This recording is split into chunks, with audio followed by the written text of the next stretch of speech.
Hello, Fidelbogen here. To my fellow workers in the vineyard worldwide, greetings. In today's talk, I would like to discuss the counter-feminist thesis that feminism will never yield to argument alone. If feminism appears to make concessions under the persuasive force of argument, this is solely because the balance of power has changed owing to the pressure of oppositional forces.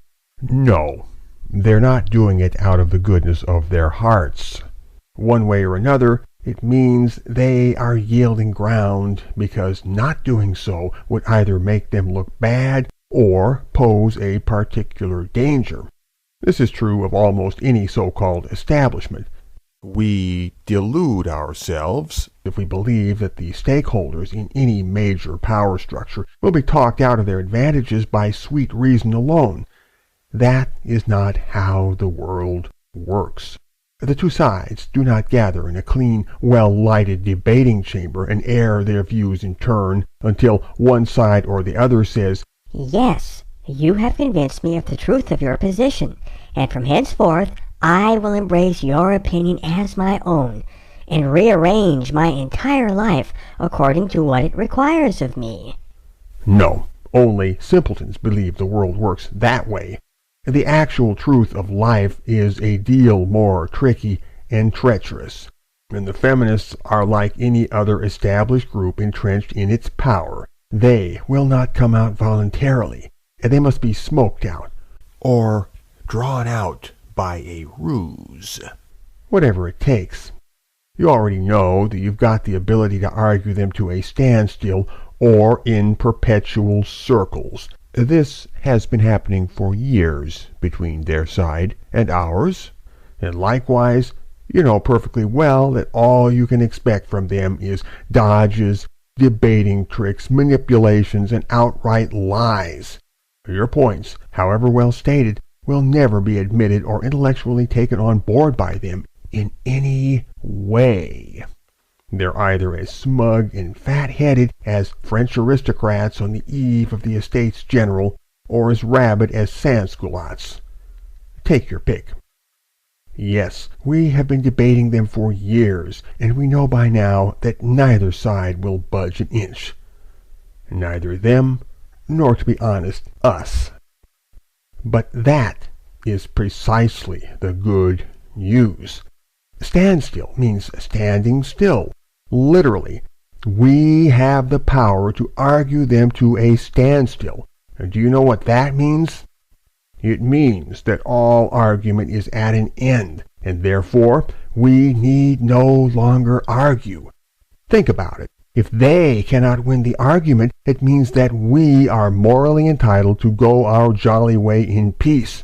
Or if both sides cannot win the argument, it is incumbent on both sides to negotiate and to draft the articles of coexistence. But either way, it means that argument is ended. Our side gains a big advantage from this, a strategic edge. But a lot of pro-male partisans don't seem to realize this. Certainly, they know it is all in vain to argue with feminists, and yet there they go logging on to Usenet again for just one more twirl in the spin cycle with the infernal Heyerdahl device, just like reaching for just one more potato chip, even when you are sick of the damn things. Heyerdahl and all such vampire mechanisms are like perpetual revolutions in microcosm. In fact, they are feminism itself in microcosm. Engaging them in dialogue is like inserting a suction hose into your very own psychic energy pool. This will only drain you and fatten them.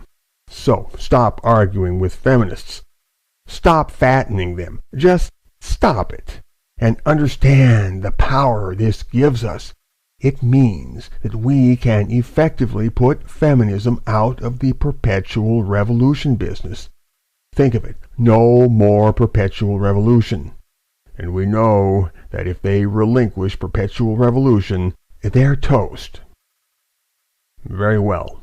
Given the impossibility of advanceful argument with the other side, we are henceforth under no compulsion to devise any moral justification which they will understand, for they have shown that their understanding is intractable. Clearly, the time for argument is past. No, that's a silly thing to say, because it was never present in the first place. We cannot, and never could, commence with argument. Mere argument can never be the first step on the road for us. Mere argument, as we have clearly stated, can never, now or ever, set the wheels in motion. Something more efficacious is required, just in order to get things rolling.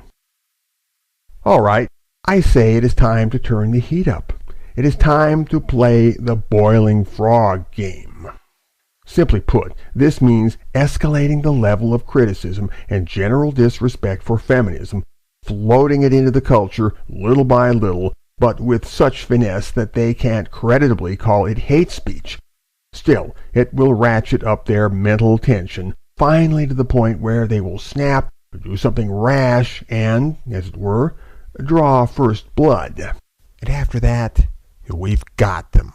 But even if they keep their cool and don't do anything unseemly, we've still got them, because we will continue to grow in point of audacity, and they, having no alternative, will continue to suck it up, which will drive perpetual revolution into retreat. At least until they finally can't take it anymore, and finally snap, and finally do something rash. At which point, as aforesaid, we've got them. Or more to the point, we've got them where we want them. Counter-feministically speaking, your motto is that you've always got them where you want them. And if you're doing counter-feminism correctly, that is how it should be. Always. The campaign, suggested above, needs a jump start that will spark it to life. You need to begin somewhere, so begin by being steadfastly unimpressed, unpersuaded, unconvinced. Confront the force of all, or nearly all, feminist polemic or feminist theory with the brisk little phrase, "So you say." Let them know, in effect, that you find most of their case insufficient, and that in the sweet name of intellectual freedom and intellectual honesty, you'll not give it your rubber stamp of approval. This is not the same as arguing or debating. Rather, you are straightforwardly telling them that their words carry no weight with you, independently of what they think the truth might be. So, it all comes down to their conviction against yours. And there you stand in your standoff, miles above the rest of the world, on a barren, wind-swept mountaintop. You are straightforwardly telling them, informing them, that you will not play their game, and that barring some heavy-handed method which will backfire and burn them, there is nothing they can do about it. Let me say that again. There is nothing they can do about it. And that sets the counter back to zero again. So make it clear that they have a duty to consult with you and persuade you before they institute their policies or promulgate their viewpoints, and that failure to do so is a transgression on their part. Yes, feminism's cardinal sin is that of presumption, or usurpation, if you prefer. And they need to be told this. They have no legitimacy, no sovereignty. Therefore, mock them. Mock their presumption. Since we look upon feminism as just another ideology, and in no way sacrosanct, we feel entitled to shrug our shoulders and act smug about the whole job. Feminists are on a par with any group of cultic missionaries who might appear on your doorstep one day. They are just another pack of dusty competitors in the jostling marketplace of ideas. That is all they are. And it is high time they got off their high horse and learned some manners. They should not presume that you respect their presumption any more than they might presume that you believe in the Holy Ghost. and we are free to take our stand upon the fixed center of moral gravity which this provides. Simply put, the other side has lost its moral arm-twisting power. All we must do is look them squarely in the eye and say, "Sorry, no sale." They may go for the hard sell, but it will be in vain, and we will tell them so. Their perpetual revolution will smash headlong into the force of our perpetual counter-revolution. And there we shall stand upon that barren, wind-swept mountaintop. Ah, that glorious mountaintop feeling, the icy, invigorating air, the sparkling, crystal-clear sunlight. It is to our temporary disadvantage that our adversary has more state-constituted political power than we do. But this is where revolutions get interesting. This is where we either challenge the legitimacy of the state or finagle our way around it. For example, you should remind yourselves that feminism does not engage the quintessential core of your selfhood. It is simply a thought which you can bounce around inside your brain if you wish to do so, but it has no bearing upon you as you. So you don't take it personally when somebody depreciates feminism, since they are not depreciating you. Therefore, I believe it is perfectly acceptable in every way to say, "I do not support feminism." Where is the offense in this? Don't tell me it's hate speech. Again, I ask, where is the offense? Have you actually harmed anybody? Have you slandered anybody? Have you even criticized feminism at all? No. The only offense is that you have profaned an ideological shibboleth. Shibboleth, a belief that is widely held, but interferes with the ability to speak or think about things without preconception. The feminists no longer have the sole power to define feminism. We have busted their monopoly.